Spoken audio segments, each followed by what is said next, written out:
Hey guys, and welcome back to another episode of Your Brains Coach podcast. My name is Shurina. I'm your host, I'm your brains coach, and just someone with a lot of passion for helping you guys to learn all the brain tools you can use to feel, look, and do your absolute best.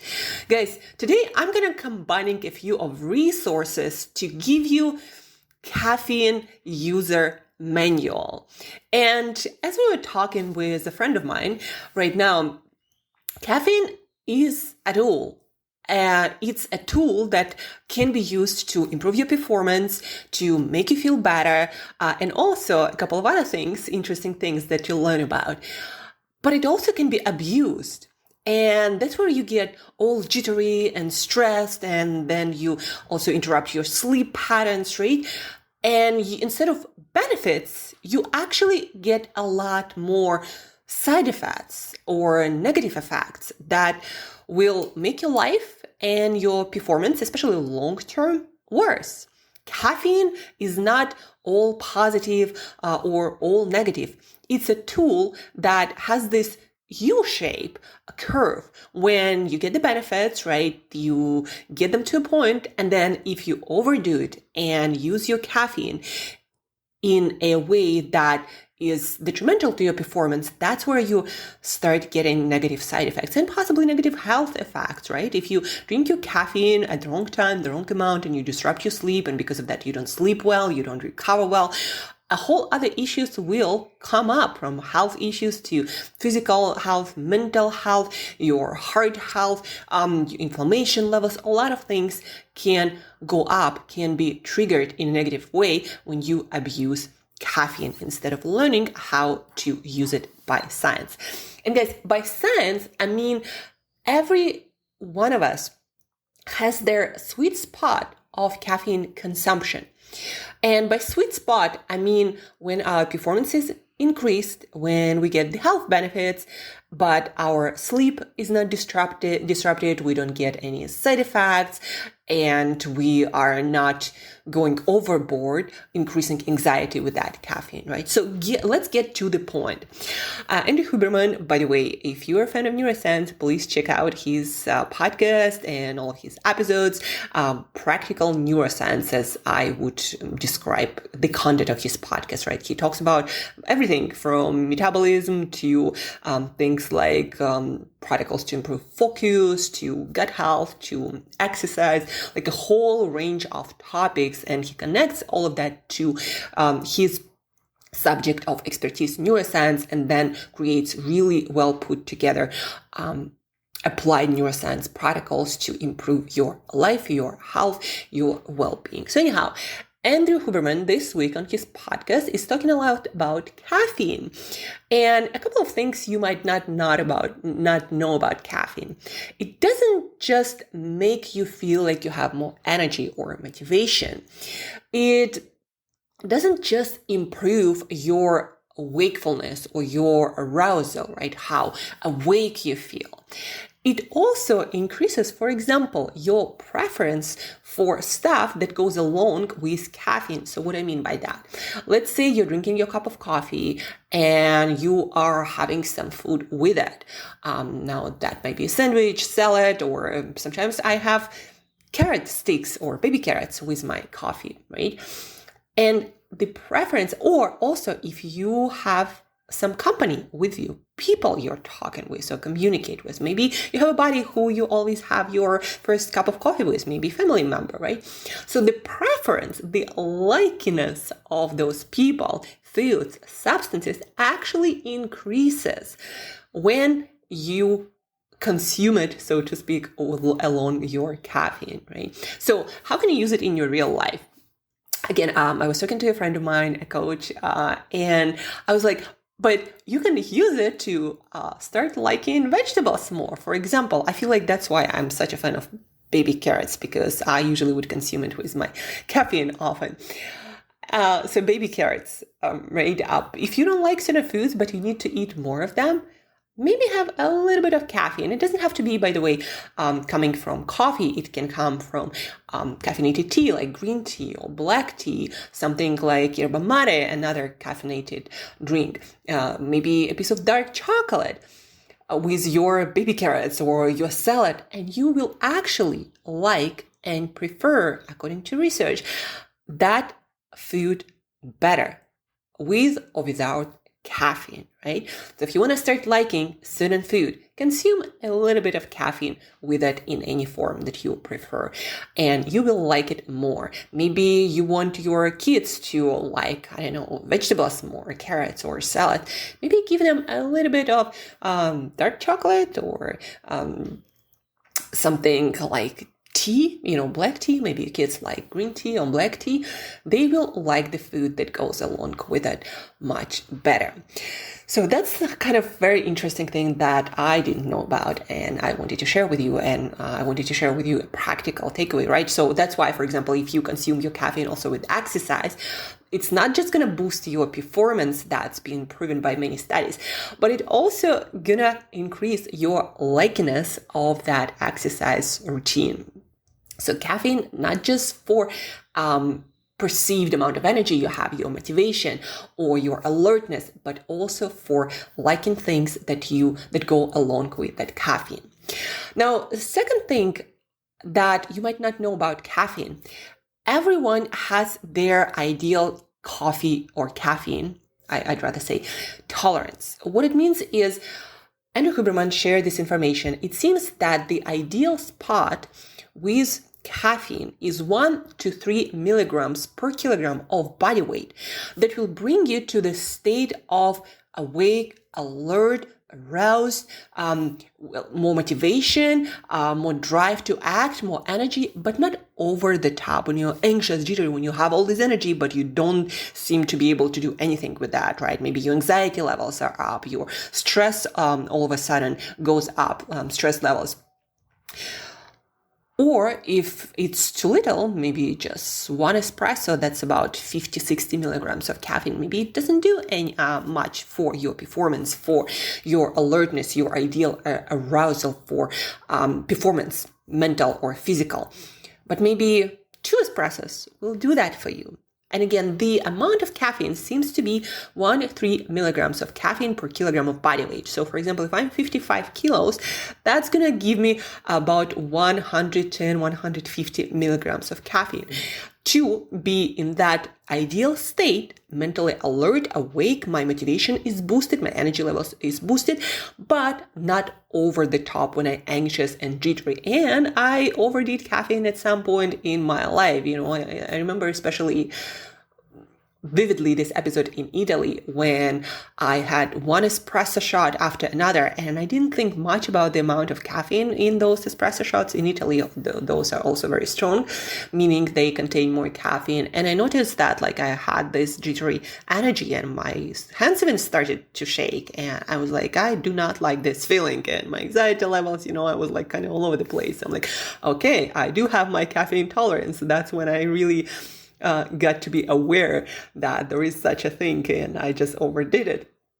And then through experimentation, I realized that I have this caffeine tolerance that about 100, 150 milligrams of caffeine combined, because in the morning I consume matcha green tea powder and it has caffeine about maybe 50, 60 milligrams. I consume some dark chocolate, small amount that might have another 20 milligrams of caffeine. And then I usually consume big cup of coffee, but I mix decaf and caffeinated. And that will get me to my ideal zone, to being aroused and being motivated and energized, but not over the top. And to give you a better idea, so brewed coffee, if you get a coffee somewhere in a coffee shop, regular small to medium size cup of coffee, let's say it's Americano, would give you about 100, 150 milligrams of caffeine. One espresso shot is about 60, 70 milligrams of caffeine, right? So if you go to Starbucks, they are, by the way, one of the most caffeinated coffee houses. And yes, different roasts, different coffee beans will give you different amounts of caffeine. You can look up your favorite coffee house or coffee beans or coffee roast, and it will probably tell you how the Google Google, how much caffeine that drink contains approximately. So Starbucks is one of the most caffeinated coffee houses. If you get something like venti drink, it's going to have 3-4 espresso shots, and their, again, shots are very strong. So it is estimated, when I Googled it, that that will contain about 450 milligrams of caffeine, that for most people, it's prescribed anxiety. A regular coffee, smaller to medium coffee cup in a lot of other coffee houses would have about 150 milligrams of caffeine in it. And so experiment with that. What's your weight in kilograms? And amount of caffeine per kilogram of body weight is 13 milligrams. And I just gave you, again, the approximate amount in different coffee drinks. If you want to look it up, then Google your coffee house or your coffee beans. And so again, if you want to get into this ideal state in the zone, having a better chance to hit flow state where you 2x, 5x more productive, like up to 500%, as some data shows, you want to really try to figure out your ideal amount of caffeine. And I'm reading, I already shared with you this book, Trust Factor, the science of creating high performance companies. And in that book, there is a piece of research about how when people are too stressed because of their work, they cannot perform task at their best. They're not as productive. They do not deliver that high quality of work. When people under aroused, meaning they're bored, they also will not deliver the highest quality and amount of work. But when people in that golden middle, that's where you get the zone, the flow, the productivity, the over delivery, the creativity, the breakthrough solutions. And the book talks more about how you need to give your people challenging tasks, but not too challenging to not induce too much stress or to not make your people bored. But it also goes along with what we know about caffeine. The golden middle is where you want to be. And the friend of mine that I told you about, he shared that the name of this law of this golden middle, when you are aroused, but not too much, when you're stressed, but not too much, Yerkes-Dodson law. So the pronunciation, not sure exactly. Yerkes-Dodson law. It's what it means is optimal performance happens in the middle, when you're not too stressed, but also not bored, and more like alert, calm, and relax. That's where you want to be when it comes to performance. And let's get back to caffeine. To not interrupt your sleep patterns that will affect your performance the next day and also your health biomarkers, you want to make sure to stop consuming your caffeinated stuff at least 10 hours. And Huberman and a lot of other sleep experts recommend even 12 hours. So for me, I go to bed at 9 p.m. I try to cut it all off by 10 a.m. and then switch to decaf if needed. But usually I just stop drinking any coffee and my dark chocolate before 10 a.m. And that allows me to get the benefit. And I actually just love the taste of coffee when I drink complete decaf. I also enjoy it very much. So I don't necessarily drink it for performance, because in the morning, I'm a morning person. I'm already alert, awake, ready to go. So I really don't need much to keep me going.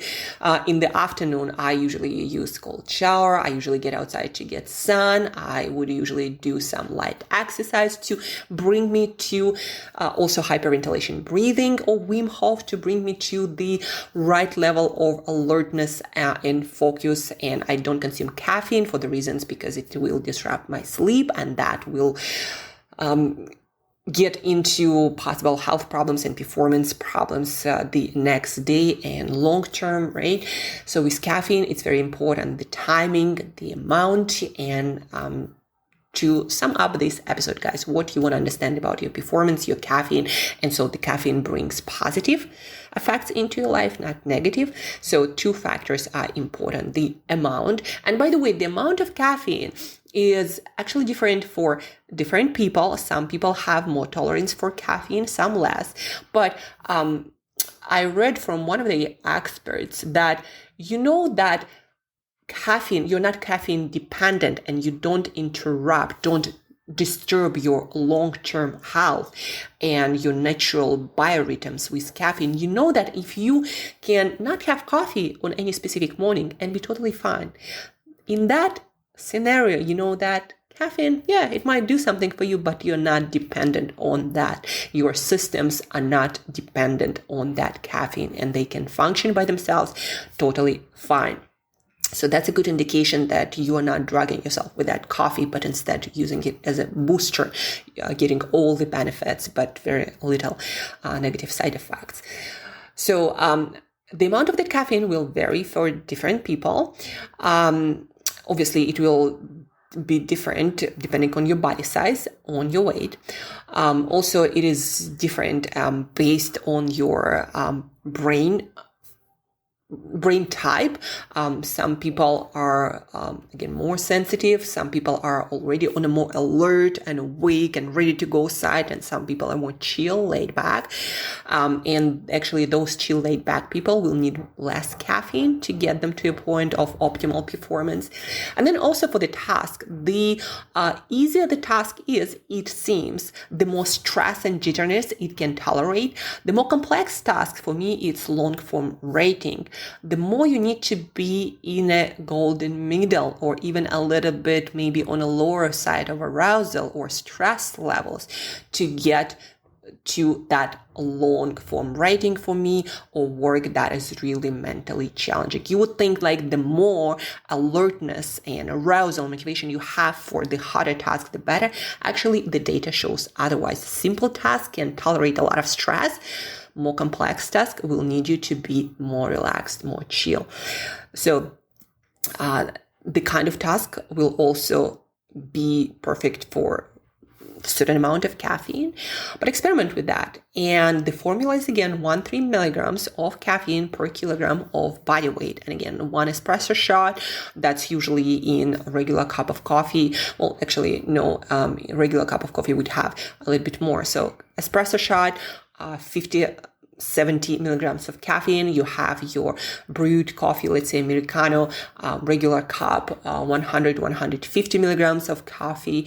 Then you have Starbucks with their venti drinks is like 450 milligrams of caffeine. But you can also use Google to determine more or less how much caffeine you consume in different items. And don't forget that pre-workout stuff would have some caffeine, some energy drinks. I mean, most of the energy drinks would have caffeine, some supplements, also dark chocolate, green tea, black tea, all of that caffeine that adds up. And when it comes to timing of caffeine, 10 hours before bed, try to not go below that. Even if you fall asleep, the structure of your sleep and the quality will be disrupted.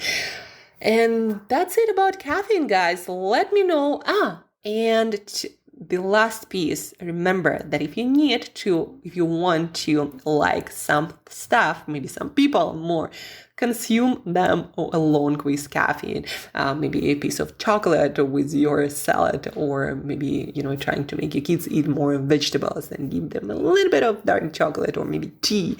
And that caffeine will wire the liking for the stuff that you need to eat more of, for example, in a more profound way. So you like it more, you like the people more, the experience more, whatever you consume, quote unquote, with your caffeine.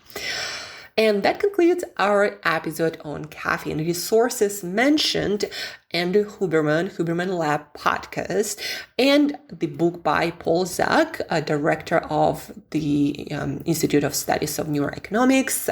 His book, Trust Factor, How to Create High Performance Companies. Amazing book. A lot of practical stuff there on performance as well. This golden middle, according to Yerkes-Dodson law.